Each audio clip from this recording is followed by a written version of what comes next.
¿Quién le cae con un convoy de 30 camionetas blindadas a sus enemigos, como si fuera desfile patrio, pero versión narco? ¿Quién organiza una ejecución a plena luz de madrugada, frente a un bar caro, en un Lamborghini verde, con mensaje en video incluido? ¿Y quién puede mantener una venganza activa durante más de 20 años, cruzando gobiernos, cárceles y funerales, como si la sangre fuera un recordatorio eterno? La respuesta tiene nombre y apellido. Nemesio Oseguera Cervantes, alias, para los pocos que aún no lo tienen tatuado en la frente, el Mencho. Y si todavía crees que esto es una simple guerra entre cárteles, estás muy equivocado. No estamos hablando de territorio ni dinero. Esto es personal. Es una historia que mezcla traición, ideología religiosa, errores imperdonables y un odio que nunca se enfría. Pero esta historia no se cuenta en noticieros. Porque aquí no hay buenos, no hay héroes. Solo verdugos con uniforme o sin él. Y todo empezó con un nombre: Chango Méndez. Y con una decisión que, en retrospectiva, fue tan absurda como suicida. Lo dejó vivir, lo perdonó. Lo que vino después fue inevitable. Cabezas en discotecas, libros espirituales para sicarios, extorsión masiva, guerra interna, división de clanes y la creación de monstruos más grandes. El CJNG no solo quiere borrar a los Méndez, quiere que nadie recuerde que alguna vez tuvieron poder. Hoy entenderás por qué. Y cómo una bala en 2025 responde a una decisión tomada en 2003. Porque en el narco, el tiempo no cura nada. Solo espera el momento justo para cobrarte con sangre. Los Méndez no salieron de una película de mafiosos ni de una novela de redención. Salieron de Michoacán. Y eso, por sí solo, ya implica algo. Pero para entender por qué el CJNG los quiere borrar hasta de las actas de nacimiento, hay que conocerlos por su nombre. Todo empieza con José de Jesús Méndez Vargas, alias el Chango Méndez. Un hombre que, por alguna razón que tal vez ni Freud entendería, decidió que la mejor forma de organizar un cártel era con estructura de iglesia evangélica y manual de autoayuda. Sí, el Chango quería un ejército, pero con principios, con disciplina, con Biblia narca incluida. El Chango no era ningún improvisado. Su carrera arrancó como sicario del Cártel del Golfo, donde aprendió dos cosas fundamentales: matar y negociar. Y cuando esa organización empezó a tambalearse en Michoacán, él vio una oportunidad. No para huir, para fundar algo más grande. Junto a Nazario Moreno, alias El Chayo, más loco que visionario, aunque eso no era excluyente, crearon la Familia Michoacana. Un proyecto tan ambicioso como delirante. Porque no querían solo traficar droga, querían crear una organización moral. Así, con todo el descaro del mundo. Un cártel que predicaba valores, prohibía el consumo entre sus miembros y justificaba las ejecuciones como parte de una cruzada espiritual. Como si matar en nombre de Dios los absolviera de algo. Y aquí entran los hermanos del Chango: Pepe, Toño, Godo y Bere. Todos con diferentes roles, todos con algo en común. Querían poder. Y no de forma simbólica. Poder de verdad, del que se cobra con miedo, no con carisma. Toño se movía en lo operativo. Godo controlaba zonas clave. Pepe hacía los tratos. ¿Y la Bere? Bueno, a veces en estos grupos las mujeres no son solo decorado, también ejecutan. En pocos años, su estructura cubría desde Apatzingán hasta Uruapan, con tentáculos en Guerrero, el Estado de México y más allá. Su negocio no solo era la droga, también extorsión, secuestro con causa, control comercial y, claro, el adoctrinamiento de sicarios. Había una especie de seminario narco. Los nuevos reclutas debían leer libros escritos por el mismísimo Chayo. Manual de guerra, manual de fe o simplemente manual de lavado cerebral. Pero mientras crecía su imperio, también crecía el ego. Cada uno con su visión. Uno quería una secta armada, el otro, un negocio eficiente. Y en el medio, la familia, como siempre, enredada entre lealtades rotas y traiciones anunciadas. Lo más curioso es que mientras ellos creaban esa mezcla bizarra de religión y crimen, había alguien más mirando desde lejos. Uno que aún no tenía poder, pero sí memoria. Uno que, años después, les devolvería el favor con fuego. Y eso nos lleva a la siguiente pregunta incómoda. Imaginen un grupo criminal donde te dan una Biblia antes que un fusil, donde el líder escribe sus propios libros y los reparte como si fueran encíclicas, donde se mata, pero con valores. Sí, suena a broma, pero así funcionaba la familia michoacana. Y no era una parodia, era el infierno vestido de sermón. Fundada oficialmente en 2006, aunque sus raíces venían desde años antes, la familia michoacana irrumpió con un debut digno de película de terror. 5 cabezas humanas arrojadas sobre la pista de una discoteca en Uruapan. No fue un error, fue un mensaje. Y la cartulina lo dejaba claro.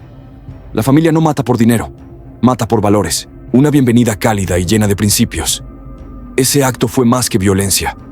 Fue una declaración ideológica. Su líder espiritual, Nazario Moreno, alias El Chayo o el Más Loco, no quería un cártel cualquiera. Quería un movimiento. Uno que combinara doctrina religiosa, control social y brutalidad quirúrgica. Nazario no solo traficaba metanfetamina, también escribía. Y no novelas románticas, precisamente. Sus libros eran una mezcla tóxica de autoayuda, misticismo religioso y glorificación del sicariato. A sus sicarios se les exigía leer, memorizar y citar esas escrituras, como si ser letal no fuera suficiente. También había que tener fe. El entrenamiento incluía retiros espirituales, códigos de conducta y pruebas de lealtad. El narco convertido en iglesia. La regla era clara. Aquí se mata, pero con fe. Porque si vas a ejecutar a alguien, mejor hacerlo sintiendo que estás salvando almas. Esa lógica torcida convirtió a la familia en algo diferente. No por su violencia, esa era estándar, sino por su forma de justificarla. Tenían jerarquías rígidas, prohibiciones internas, como consumir droga entre ellos, y una estructura casi militar. Había instructores, capitanes y hasta apóstoles. Literalmente, los 12 apóstoles del Chango. Su círculo íntimo, sus ejecutores personales. Y así, entre sermones, AK-47 y fajas de billetes, construyeron un modelo narcosectario. Su control en Michoacán era absoluto. No había mercado, tienda, farmacia o tiendita de esquina que escapara al cobro de piso. Todo tenía tarifa, desde los tacos hasta los aguacates. No pagabas, pues ya sabías, colgado de un puente o levantado sin retorno. Fueron pioneros del modelo de extorsión sistematizada que hoy asfixia a todo el país. Y aunque suene a locura, muchas de las prácticas criminales actuales nacieron ahí, en sus templos del terror. Lo más escalofriante es que muchos en los pueblos les creían, porque al principio también daban ayuda. Repartían dinero, castigaban a los ladrones, imponían un tipo de orden. Era el narcoestado antes del narcoestado. Pero como siempre pasa cuando mezclas delirio con ambición, el castillo se empezó a resquebrajar. Nazario era un fanático convencido de que tenía una misión divina. El Chango, en cambio, veía esto como un negocio. Uno gigante, sí, pero negocio al fin. Y mientras uno escribía frases como «No veas los obstáculos como problemas, sino como oportunidades para crecer», el otro hacía tratos con políticos y compraba lealtades a punta de millones. La tensión entre ambos era silenciosa, pero letal. Un grupo con dos almas, una religiosa, otra empresarial. Una guiada por fe distorsionada, otra por pura codicia. ¿Quién ganaría? ¿El que predicaba con balas o el que contaba billetes mientras los otros mataban? La respuesta venía en camino y no tardaría en explotar. Literalmente. Cuando armas un cártel con líderes que se creen enviados de Dios y otros que solo quieren hacerse ricos, la ruptura no es una posibilidad, es una certeza. Y eso fue exactamente lo que pasó entre el Chayo y el Chango. Una guerra civil, narca con códigos medievales, traiciones internas y fanatismo homicida. No era una cuestión de sí, era una cuenta regresiva. El Chayo, con su barba de profeta, sus libros de filosofía narca y sus discursos moralistas, creía estar construyendo una orden espiritual. Él hablaba de sacrificio, de pureza, de limpiar el mal, mientras dirigía a uno de los grupos criminales más sanguinarios del país. Sí, lo suyo era una contradicción con patas, pero él se la creía, y ese era el problema. Mientras tanto, el Chango Méndez era más pragmático. Para él, el negocio era claro: droga, extorsión, dinero, punto. Lo demás, decorado y necesario. Y claro, no tardó en empezar a estorbarle tanta mística, tanto símbolo templario, tanto ritual. Si el sicario dispara bien, ¿para qué ponerle un código moral? Al principio, se toleraban. Uno daba inspiración a los sicarios, el otro los financiaba. El problema fue que empezaron a tener visiones opuestas del futuro. El Chayo quería adoctrinar. El Chango quería expandirse. El Chayo soñaba con guerreros iluminados. El Chango prefería sicarios eficientes. Uno veía mártires, el otro inversiones. Y luego vino el dilema de las alianzas. Una parte del grupo quería trabajar con el cártel de Sinaloa, otros con los Zetas, algunos con el cártel del Golfo. La familia michoacana, que presumía unidad moral, empezó a parecer una feria de egos y traiciones. Cada uno negociaba por su cuenta, jurando lealtad por conveniencia. Y la unidad se volvió decorado. Las tensiones internas se volvieron imposibles de ocultar. Las reuniones eran un campo minado. Las órdenes llegaban con doble intención. Las lealtades cambiaban según quién tenía más hombres armados. Y en 2010, estalló la bomba. Ese año, el gobierno anunció que el Chayo había muerto en un operativo.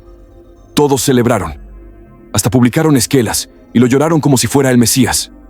Spoiler, no estaba muerto. Solo estaba escondido, viendo cómo se repartían sus cenizas en vida. Y mientras todos se distraían con su muerte, los que quedaban aprovecharon para mover fichas. La Tuta y Enrique Plancarte traicionaron al Chango y fundaron su propia secta, los Caballeros Templarios. Sí, con nombre de videojuego, pero con prácticas sacadas del mismísimo infierno. Juraron lealtad al legado del Chayo, aunque ya ni sabían si seguía vivo o no. Eso sí, tomaron lo peor de la familia y lo llevaron al extremo. Uniformes, códigos, rituales de iniciación. Crearon su propia mitología criminal. Más fanática, más violenta, más estructurada. Y mientras eso ocurría, el Chango se fue quedando solo. Sus aliados lo traicionaban. Sus sicarios se vendían al mejor postor. El gobierno lo cercaba con precisión de cirujano. En 2011 fue capturado en Aguascalientes. Sin guerra, sin tiroteo. Un fin patético para alguien que había tenido tanto poder. Aunque su historia no terminaba ahí, porque su sombra y la de su familia seguían vivas, especialmente para uno que había estado de rodillas frente a él, uno que nunca le perdonó haberlo dejado vivir. Y así, mientras la familia se desintegraba en sectas, alianzas rotas y mensajes colgados en puentes, en otro estado, alguien más se estaba preparando. Porque el Mencho no olvida. Y la traición, como el poder, solo necesita tiempo para madurar. Si pensabas que la historia no podía volverse más surrealista, espera a conocer a los Caballeros Templarios. Sí, se llamaban así. No eran un grupo medieval, no llevaban espadas, pero tenían códigos de honor, juramentos sagrados y una fascinación casi infantil con los rituales. Y claro, también tenían cuernos de chivo, túnicas blancas y un hambre insaciable de poder. No por nada se veían a sí mismos como cruzados modernos, pero con metanfetamina en lugar de incienso. Los Caballeros Templarios nacieron del caos. Con el Chayo supuestamente muerto y el Chango capturado, el vacío lo llenaron. Servando Gómez Martínez, alias La Tuta, y Enrique Plancarte Solís. Ambos eran antiguos miembros de la familia, curtidos en el fanatismo, la extorsión y el doble discurso. Pero lo que crearon fue otra cosa. Una organización que ya no fingía ser discreta, que ya no justificaba su violencia. La celebraba. Adoptaron los textos de El Chayo como si fueran escrituras sagradas. Los repartían entre la población. Sí, literal, como si fueran boletines parroquiales. Sus sicarios eran adoctrinados desde el primer día. Les hablaban de proteger a Michoacán, de luchar contra el mal, de servir a una causa superior. Y al día siguiente los ponían a quemar casas, secuestrar empresarios y colgar cuerpos en plazas públicas. Todo tenía su lógica interna, perversa y funcional. Los rituales de iniciación incluían actos de tortura. Los castigos por desobedecer eran brutales, a veces públicos como ejemplo. Y para que nadie dudara de su identidad, los líderes se vestían con túnicas, llevaban anillos simbólicos, incluso colgaban escudos pintados a mano en sus casas de seguridad. Sí, una secta disfrazada de cártel. O un cártel disfrazado de secta. El orden da igual. El horror era el mismo. Tomaron control de Michoacán en tiempo récord. No con negociaciones, no con pactos, con miedo, propaganda y rituales de poder. Extorsionaban a todos, desde tortillerías hasta productores de aguacate. Si respirabas en su zona, tenías que pagar, literalmente. Pero lo más perverso fue su capacidad de justificarlo todo. Repartían ayuda en comunidades pobres, organizaban ferias, misas, jornadas médicas. Protegían a los comerciantes, de ellos mismos. Y la gente, muchas veces, los prefería antes que a la policía. Porque al menos, los Caballeros Templarios tenían reglas. Reglas inventadas, claro, pero reglas al fin. Esa construcción de identidad los volvió peligrosos. No eran solo narcos, eran narcos con narrativa. con historia, con un aparato ideológico que sostenía el miedo como si fuera fe. Muchos pobladores creían en ellos. Otros simplemente los toleraban para sobrevivir. Y los que se rebelaban, bueno, no quedaba rastro, ni cuerpos, solo un mensaje, porque los caballeros también dominaban la psicología del terror. Mientras eso pasaba, el CJNG tomaba nota. No intervenía todavía. Observaba, registraba, porque si vas a destruir un monstruo, primero tienes que entenderlo. Y el Mencho, paciente como pocos, estaba viendo cada movimiento. Estaba entendiendo cómo operaban, cómo adoctrinaban, cómo cobraban y sobre todo, cómo se rompían desde adentro. Porque toda estructura, por más mística que parezca, tiene su punto débil. Y el CJNG estaba listo para encontrarlo. Para entender por qué el CJNG quiere borrar hasta el apellido Méndez del mapa, hay que regresar a un momento clave. Uno que no sale en los libros de historia, pero que marcó el destino de cientos de personas. Ese momento en que Nemesio Oseguera Cervantes, alias El Mencho, estuvo de rodillas al hombre equivocado. Y vivió para recordarlo. A principios de los 2000, El Mencho no era el monstruo que hoy comanda uno de los cárteles más poderosos del mundo. Era un sicario más, un operador menor. Trabajaba para el cártel de los Valencia. Ejecutaba, transportaba, obedecía. Era brutal, sí, pero aún no era temido, y mucho menos respetado. Un tipo que hacía el trabajo sucio, pero que todavía no tenía nombre propio en el mapa del narco. Por esa época, la familia michoacana controlaba Michoacán con puño místico y sonrisa hipócrita. Eran los dueños del juego, y lo sabían. Y un día, en medio de un conflicto territorial, capturaron a El Mencho. Lo llevaron ante el CJNG Méndez. Y ahí se dio el error que selló esta guerra para siempre. Por razones que hasta hoy siguen siendo un misterio, el chango lo dejó ir. Tal vez lo subestimó. Tal vez lo vio como un peón sin futuro. Tal vez incluso sintió compasión. O simplemente se distrajo. Da igual, porque lo que logró fue convertir a un sicario resentido en una bomba de tiempo. Una bomba que no explotaría de inmediato, pero que jamás dejaría de contar. Desde ese día, El Mencho tuvo una misión: vengarse. Y no solo vengarse, exterminar. No bastaba con ganarles. Quería destruirlos, borrarlos del mapa. Porque no hay peor herida para un narco que la humillación. Y si encima te perdonan la vida, el resentimiento es eterno. Ese perdón no lo salvó. Lo condenó a una obsesión. El Mencho nunca lo olvidó. Y mientras todos lo ignoraban, él se entrenaba. Se movía entre Jalisco, Colima, Michoacán. Hacía contactos, reunía aliados. Su odio se volvió estrategia. Su rencor, una hoja de ruta. El Mencho no solo sobrevivió, creció, se hizo fuerte, se hizo violento, se hizo inteligente. Y mientras la familia michoacana se fragmentaba en guerras internas, él observaba. Mientras los templarios se desgastaban en rituales, alianzas rotas y extorsión sin control, él reclutaba, expandía, se armaba, aprendía del enemigo. Sabía que su momento llegaría, y cuando llegó, no dudó. El primer aviso fue en 2005, cuando Alejandro Méndez Vargas, hermano del Chango, fue ejecutado en Apatzingán. 3 hombres asesinados. Uno de ellos aún alcanzó a pronunciar el Chango antes de morir. No fue un simple ajuste de cuentas. Fue un mensaje, una firma. El Mencho había empezado a cobrar, y desde ahí no se detuvo, porque su objetivo no era Michoacán. Era personal, era familiar, era psicológico. No quería destruir una plaza, quería exterminar una memoria. El apellido Méndez se convirtió en su obsesión, y cada paso del CJNG en Michoacán, cada ejecución, cada traición comprada, tenía ese propósito oculto. Era una deuda que él mismo se prometió saldar, con intereses, y sin prisa, porque lo que el Mencho perdió ese día no fue la vida, fue el ego. Y eso, en el mundo del narco, es peor que la muerte. 28 de octubre de 2005. Un día cualquiera en Apatzingán, Michoacán. O eso parecía. Pero en la madrugada, 3 cuerpos aparecieron tendidos en la calle, ejecutados con precisión.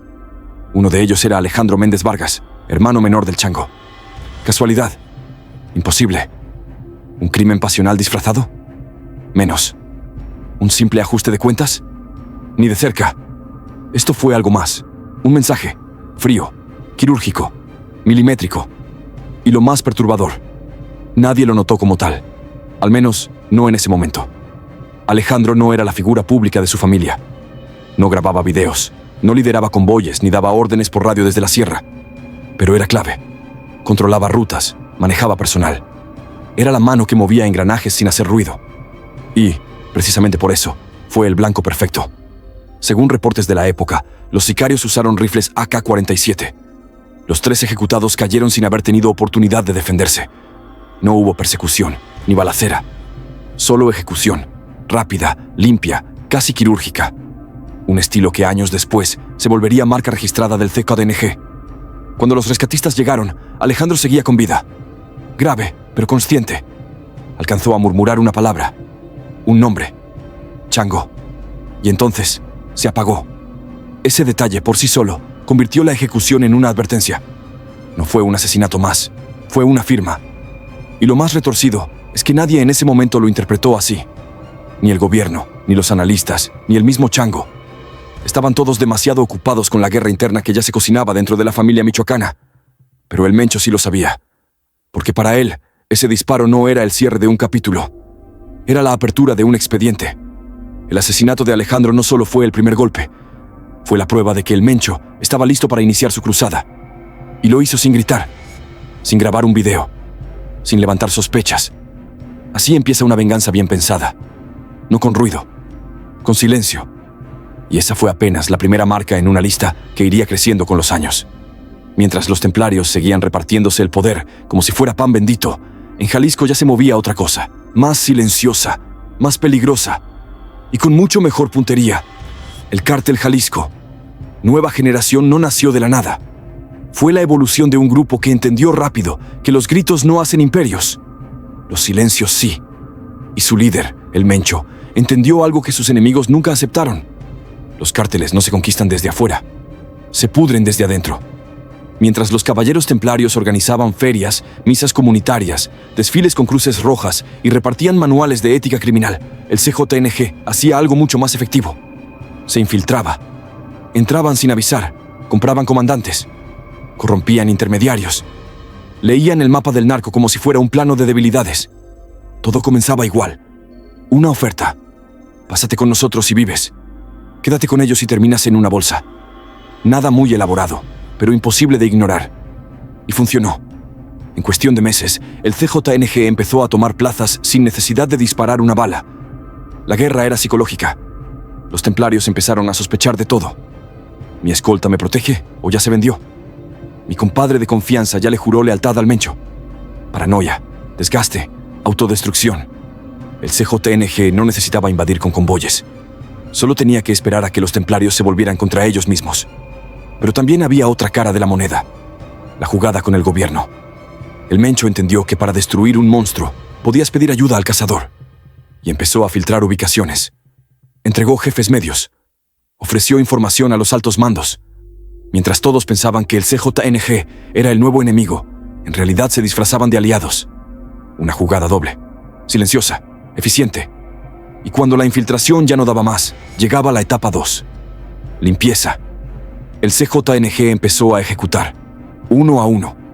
Jefes, sicarios, aliados, operadores financieros. Algunos traicionados en reuniones, otros emboscados camino a sus casas. Nadie estaba a salvo. Y lo peor no era la violencia, era el mensaje. Cada muerte llevaba un nombre, una historia, un porqué. No eran bajas, eran recados. El CJNG no quería dominar como lo hacían otros. No venían a imponer códigos, venían a borrar estructuras. No querían tomar control de Michoacán, querían reiniciar el tablero. Y mientras avanzaban, todos creían que era una lucha por territorio. Pero número, era algo más antiguo, más visceral, era personal. Porque detrás de cada plaza tomada, había un apellido en la mira: Méndez. La deuda seguía pendiente, y el CJNG se estaba preparando para cobrarla completa. Tanto predicar que protegían al pueblo, que un día el pueblo decidió protegerse solo. Y ahí, los caballeros templarios conocieron algo peor que un grupo rival: campesinos hartos y empresarios armados. A partir de 2013, la paciencia en Michoacán se rompió. Los templarios lo cobraban todo: piso, cosechas, vidas. Robaban aguacates, mataban por rumores, Desaparecían familias completas. No había días sin extorsión. Y la gente, que al principio veía en ellos un mal necesario, terminó viéndolos como lo que eran: un cáncer con túnicas y códigos de cartón.